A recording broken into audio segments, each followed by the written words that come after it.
পরম করুণাময় মহান আল্লাহ তাআলার নামে শুরু করছি। সুপ্রিয় শিক্ষার্থী বন্ধু, আমার আন্তরিক প্রীতি এবং শুভেচ্ছা। আমরা করোনাকালীন অত্যন্ত দুর্যোগময় একটি সময় পার করছি। এই দুঃসময়ে করোনা আক্রান্তের সংখ্যা যেমন বেড়েছে, তেমনি মৃত্যুর সংখ্যা বেড়েছে। আমরা এই দুঃসময় অতিক্রম করব স্বাস্থ্যবিধি মেনে এবং সচেতন থাকবো। আমরা নিজে সচেতন থাকবো, অপরকেও সচেতন করব। সম্মান তৃতীয় বর্ষের সাথে অনলাইন ক্লাসে আজ আমি আছি তানিমা ইসলাম, সহকারী অধ্যাপক, রাষ্ট্রবিজ্ঞান বিভাগ, ঢাকা কলেজ, ঢাকা। তোমাদের যে কোর্সটি আমি পড়াই সেটি হচ্ছে দক্ষিণ এশীয় অঞ্চলের সরকার এবং রাজনীতি, অর্থাৎ দক্ষিণ এশিয়ার সরকার ও রাজনীতি, ভারত, পাকিস্তান, নেপাল এবং শ্রীলঙ্কা, যার কোর্স কোড হচ্ছে PS 308। আজকে আমি যেই বিষয়টি নিয়ে আলোচনা করব সেটি হচ্ছে দক্ষিণ এশিয়ার রাজনৈতিক দলগুলোর কী বৈশিষ্ট্য আছে সেগুলো নিয়ে, এবং শ্রীলঙ্কার যে দলীয় ব্যবস্থা বা পার্টি সিস্টেম আছে সেই বিষয় নিয়ে। বর্তমান গণতন্ত্র হচ্ছে প্রতিনিধিত্বমূলক গণতন্ত্র, আর প্রতিনিধিত্বমূলক গণতন্ত্রে জনগণ প্রতিনিধি নির্বাচন করে নিজেরাই শাসন কার্য পরিচালনায় অংশগ্রহণ করে। আর প্রতিনিধিত্বমূলক গণতন্ত্রে রাজনৈতিক দল হল প্রাণ স্বরূপ। রাজনৈতিক দলকে প্রতিনিধিত্বমূলক গণতন্ত্রের প্রাণ বলে উল্লেখ করা হয়। রাজনৈতিক দলের উদ্ভব হয় সপ্তদশ শতাব্দীতে ইংল্যান্ডে, এবং দক্ষিণ এশিয়ার দিকে যদি আমরা লক্ষ্য করি তাহলে আমরা দেখব অধিকাংশ দেশই উপনিবেশিক শাসন থেকে মুক্ত হয়েছে, এবং উপনিবেশিক শাসন থেকে মুক্ত হওয়ার পর যে দলগুলি প্রধান ভূমিকায় অবতীর্ণ হয়েছে তারা অধিকাংশই উপনিবেশিক শাসনামলের সময়ে মুক্তির আন্দোলনে তারা সম্পৃক্ত ছিল। সেই হিসাবে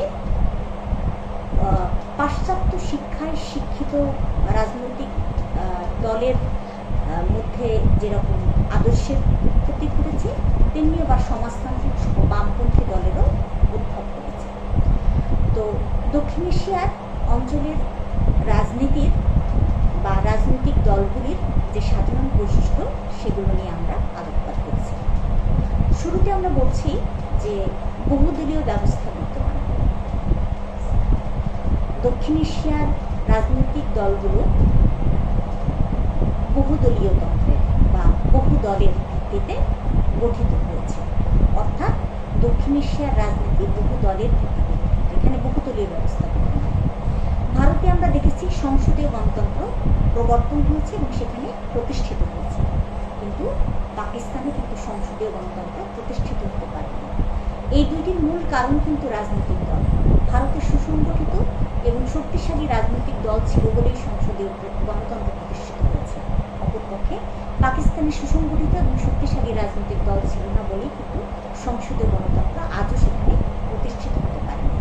উপমহাদেশের অন্যান্য বা দক্ষিণ এশিয়া অঞ্চলের অন্যান্য দেশের রাজনৈতিক দলগুলোও কিন্তু বা অন্যান্য দেশে আমরা দেখি যে বহুদলীয় গণতন্ত্র বিদ্যমান রয়েছে। তবে এমন অনেক দল আছে যেগুলোর সাথে জনগণের কোনো সম্পৃক্ততা নেই বা জনগণ সেগুলোকে চেনে না বললেই চলে, কারণ বহুদলীয় ব্যবস্থা কিন্তু রাজনৈতিক দলের গোড়াপত্তন করে এবং বহুদলীয় ব্যবস্থা কিন্তু গণতন্ত্রের প্রাণস্বরূপ।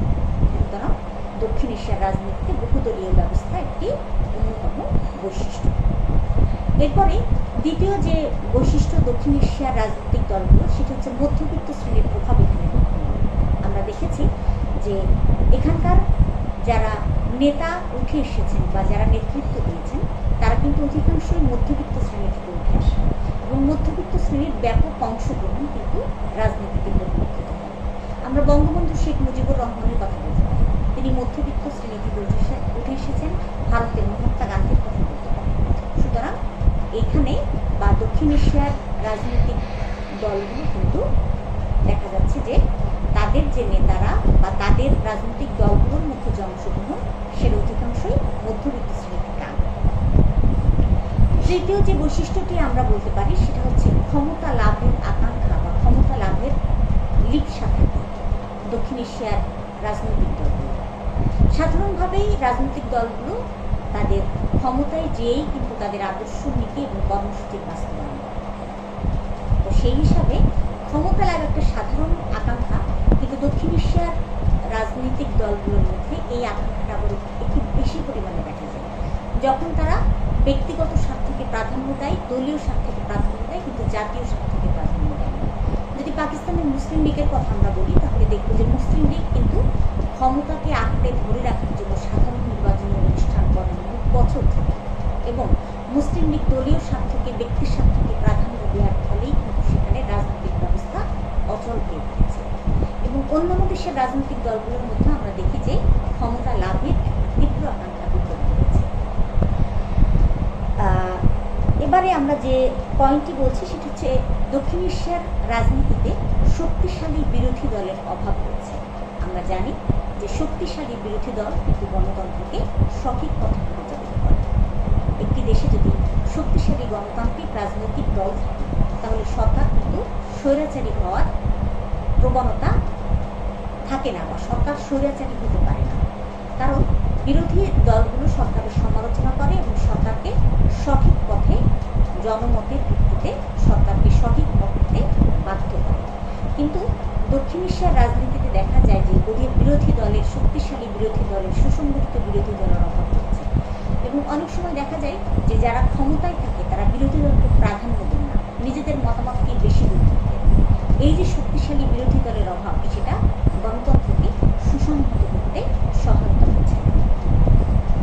তারপরে আমরা বলছি যে দক্ষিণ এশিয়ার রাজনৈতিক দলগুলোর যে একটা বিষয়, সেটা হচ্ছে যে এখানে বিভিন্ন সময়ে সামরিক হস্তক্ষেপ হচ্ছে।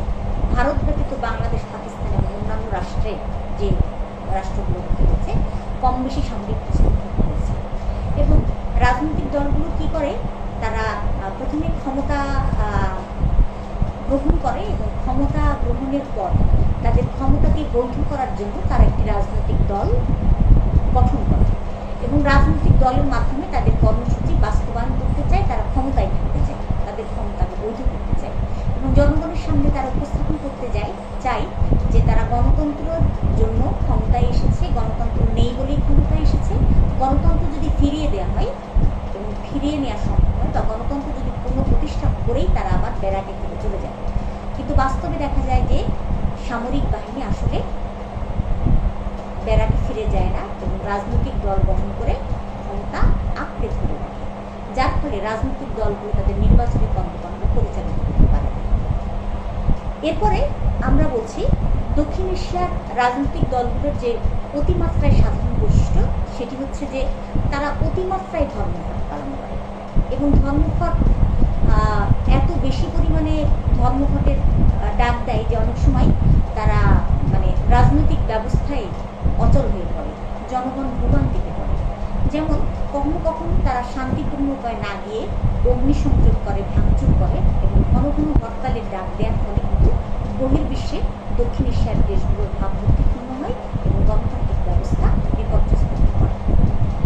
তারপরে আমরা বলছি যে রাজনৈতিক যোগাযোগের অভাব রাজনৈতিক দলগুলোর মধ্যে দেখা যায়, অর্থাৎ শহরের রাজনৈতিক দল এবং গ্রামের রাজনৈতিক দলের মধ্যে পার্থক্য দেখা যায়। কারণ শহরের সাথে গ্রামের জনগণের নেতাদের কোনো সম্পৃক্ততা থাকে না। শহরের রাজনৈতিক দলের নেতারা শহরেই থাকতে পছন্দ করে, তারা গ্রামের সাথে যোগাযোগ করতে পারে না। গ্রামের জনগণও গ্রাম কেন্দ্রিক নেতা গড়ে তোলে। এর ফলে রাজনৈতিক যোগাযোগের যে অভাব, সেই যোগাযোগের অভাবে কিন্তু একটা দূরত্ব সৃষ্টি হয় এবং সরকার কিন্তু সঠিক পথে পরিচালিত করতে পারে না। এরপরে রাজনীতিতে এলিট শ্রেণীর প্রভাব। প্রত্যেকটা দেশেই কিন্তু একটা আমরা দেখি এলিট শ্রেণী দ্বারা অতিরিক্ত প্রভাব প্রতিপত্তির অধিকারী। তারা টাকা এবং সম্পত্তির জন্য ক্ষমতায় আসে এবং তারা কিন্তু রাজনীতিতে প্রভাব বিস্তারের চেষ্টা করে। দক্ষিণ এশিয়ার রাজনৈতিক দলগুলোর দক্ষিণ একটা অংশ কিন্তু এলিট শ্রেণী, যাদের মধ্যে রাজনৈতিক জ্ঞানের অভাব রয়েছে এবং সরকারকে যদি তারা পরামর্শ দেয়, স্বাভাবিকভাবে সরকার বিপথে চলতে বাধ্য। সুতরাং এই ক্ষুদ্র এলিট গোষ্ঠীর যে প্রভাব, সেটা দক্ষিণ এশিয়ার রাজনীতিতে লক্ষ্য করা যায়। এরপর আমরা বলছি সামরিক এবং বেসামরিক আমলাদের প্রভাব। রাজনৈতিক দলগুলো অধিকাংশই কিন্তু সামরিক বেসামরিক আমলাদের প্রভাব দেখতে পাওয়া যায়। অবসরপ্রাপ্ত আমলারা রাজনীতির প্রতি আকৃষ্ট হয়ে রাজনীতির প্রভাব খাটানোর চেষ্টা করে এবং রাজনীতি একসময় আমলাতন্ত্র নির্ভর হয়ে পড়ে, যখন জনগণের সাথে সরকারের কোনো সম্পর্ক থাকে না। আমলাতান্ত্রিক রাজনীতি যখন দেশে গড়ে ওঠে, তখন কিন্তু জনগণের সরকার প্রতিষ্ঠিত হয় না, জনগণের অধিকার প্রতিষ্ঠিত হয় না, এবং রাজনৈতিক ব্যবস্থা সুগঠিত হয় না। এরপরে আমরা বলছি কিছু পজিটিভ দিকও আছে, যেমন গণতন্ত্রের চর্চা কিন্তু রাজনৈতিক দলগুলোর মধ্যে বিদ্যমান রয়েছে। আমরা দেখেছি যে দক্ষিণ এশিয়ার দেশগুলো কিন্তু গণতন্ত্রের পথে পুরোপুরি সফল হতে না পারলেও তারা অগ্রসর। বাংলাদেশের কথায় যদি বলি, তাহলে এখানে দেখবো যে গণতন্ত্রের চর্চা রাজনৈতিক দলগুলোর মধ্যে অব্যাহত রয়েছে। যেমন সময় মতো সঠিক নির্বাচন পরিচালিত হয়, রাজনৈতিক ক্ষমতা হস্তান্তর হয়, এবং যেটা দেখা যায় যে জনমতের প্রাধান্য দেওয়া হয়। এবং এটা অত্যন্ত আশাবঞ্চক ব্যাপার যে গণতান্ত্রিক চর্চার প্রতি দক্ষিণ এশিয়ার রাজনৈতিক দলগুলোর একটা আকৃষ্ট হওয়ার প্রবণতা দেখা যায়।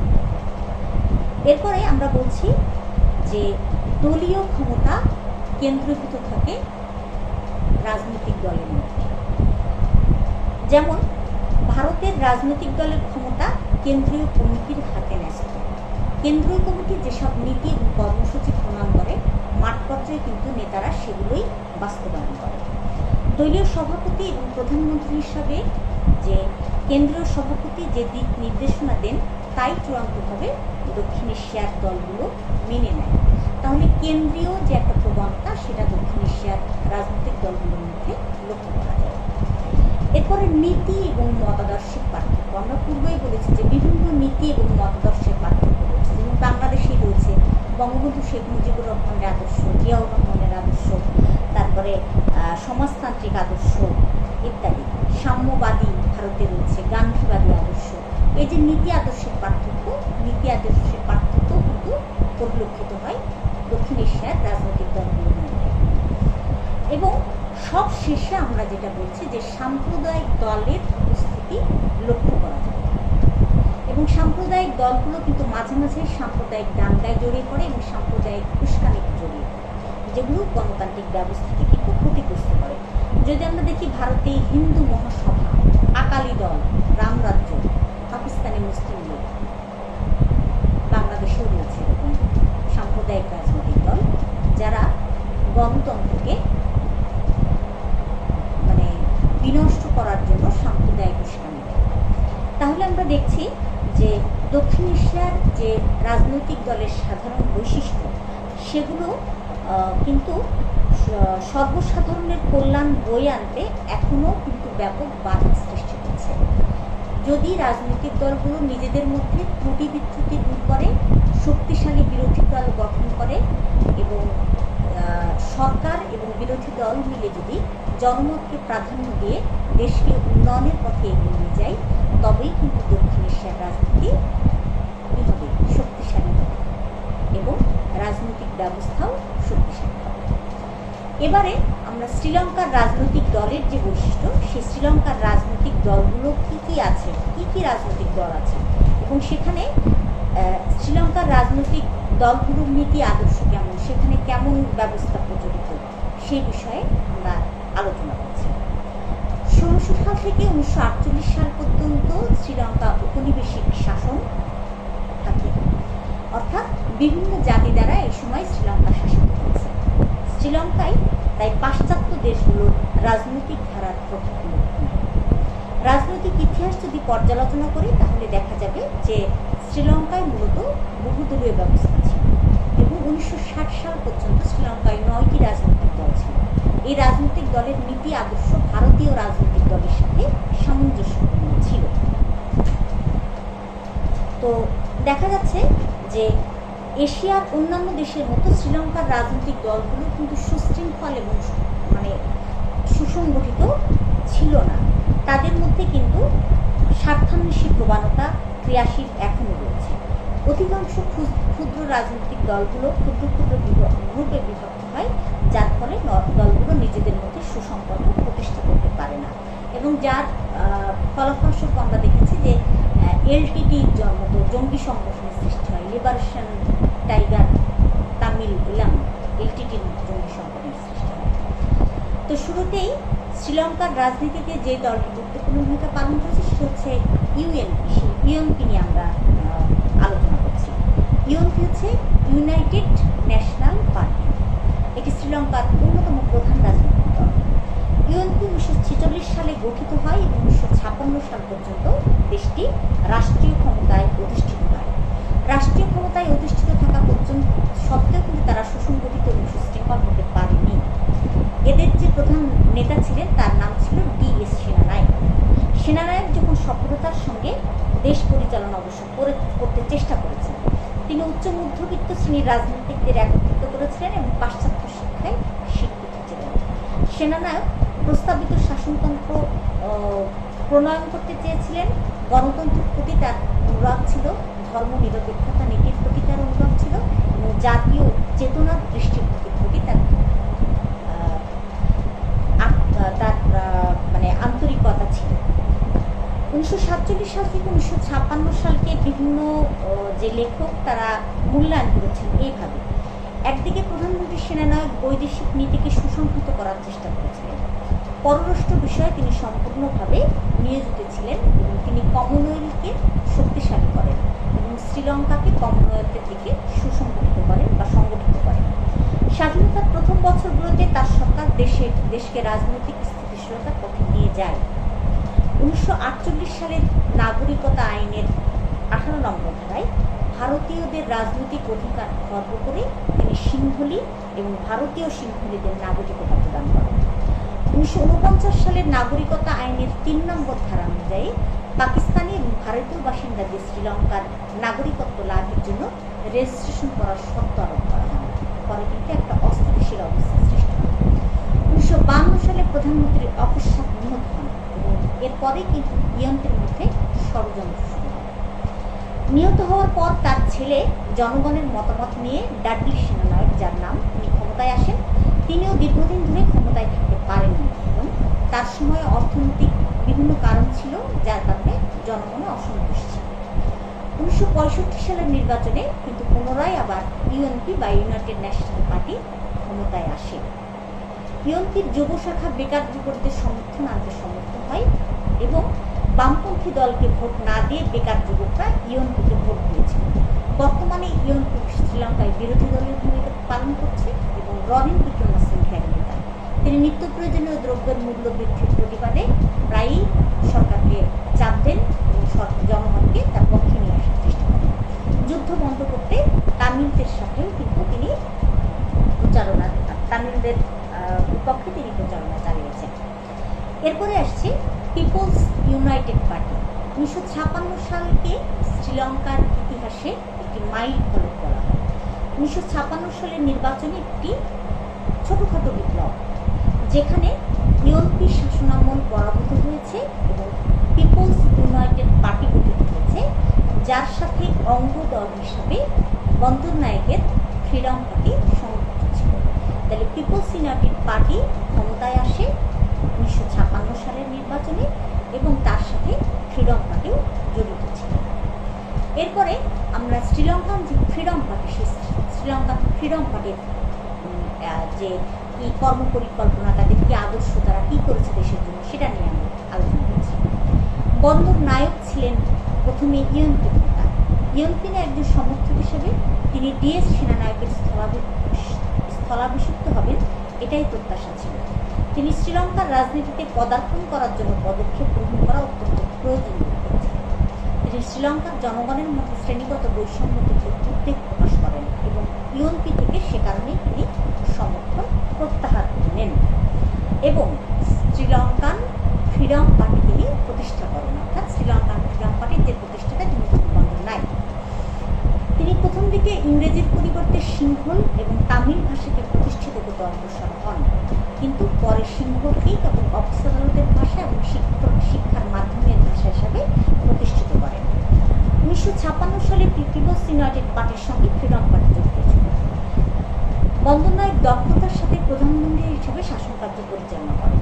সমাজতান্ত্রিক ভাবধারায় তিনি উদ্বুদ্ধ ছিলেন এবং দেখা যাচ্ছে যে আন্তর্জাতিক ক্ষেত্রে তিনি নিরাপত্তা নীতির সমর্থক ছিলেন। তার সরকার মোটর বাস পরিবর্তন এবং কলম্বো বন্দরকে জাতীয়করণ করেন। এই সমাজতান্ত্রিক বিপ্লবকে কিন্তু অনেকে সোনালী যুগ বলে বলেছিলেন। দোকানসমূহ এবং পণ্যাগারগুলো কিন্তু আমদানিকৃত দ্রব্য ভরা ছিল। তুলনামূলকভাবে রাজনৈতিক স্থিত অবস্থা বিদ্যমান ছিল। 1959 সালে তিনি আততায়ীর গুলিতে হঠাৎ নিহত হন। অতঃপর দেশে সাধারণ নির্বাচন অনুষ্ঠিত হয় এবং তার যে ওয়াইফ বা স্ত্রী শ্রীমাভু বন্দ্যোপাধ্যায় ক্ষমতায় আসেন। বন্দ্যোপাধ্যায় নির্বাচনে জয়ী হয়ে প্রধানমন্ত্রী হন। নতুন প্রধানমন্ত্রী কর্মরত স্বামীর সমাজতান্ত্রিক নীতিমালাকে অনুসরণ করে চলতে থাকেন।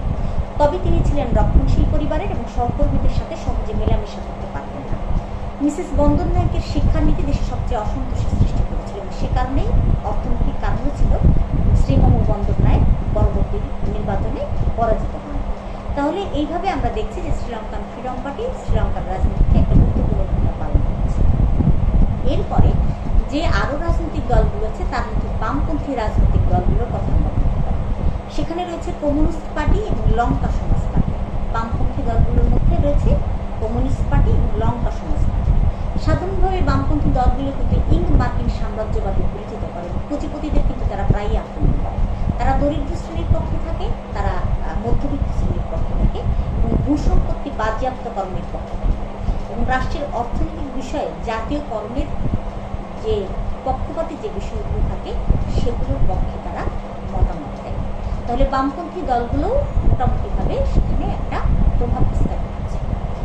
এরপরে সর্বশেষ যে রাজনৈতিক দলের কথা আমরা বলছি সেটা হচ্ছে পিপলস অ্যালায়েন্স পার্টি।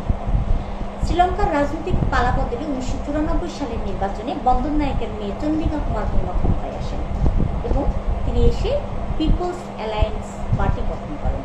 পিপলস অ্যালায়েন্সের মধ্যে বা তিনটি পার্টি ছিল, সেটা হচ্ছে যে freedom party, Sri Lankan Muslim congress party এবং সিকোন ওয়ার্কার্স কংগ্রেস পার্টি।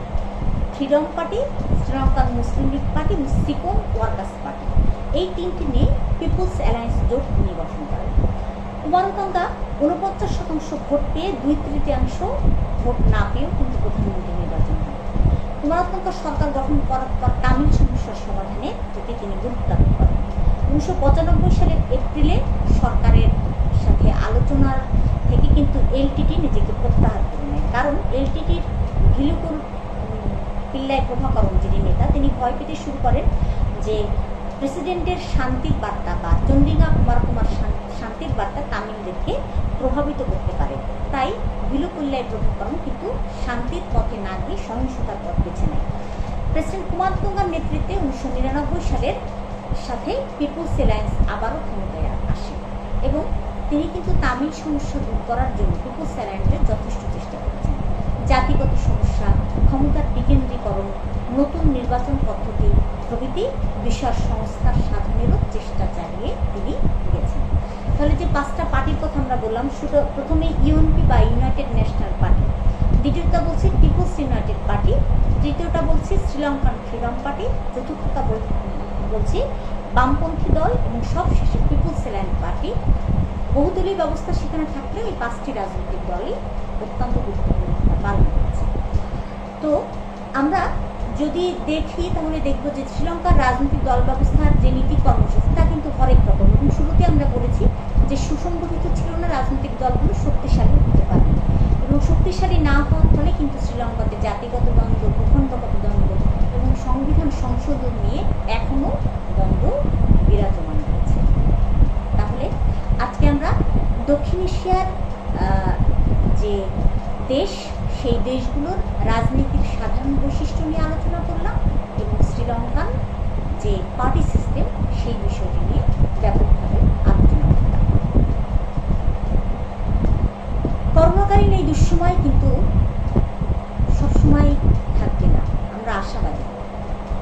আমরা আশা করি এই দুঃসময় আমাদের কেটে যাবে এবং আমরা আলোর পথে ধাবিত হব, করোনামুক্ত বিশ্ব গড়ব। আমরা স্বাস্থ্যবিধি মেনে চলি, আমরা সকলেই সচেতন থাকি এবং পরম করুণাময়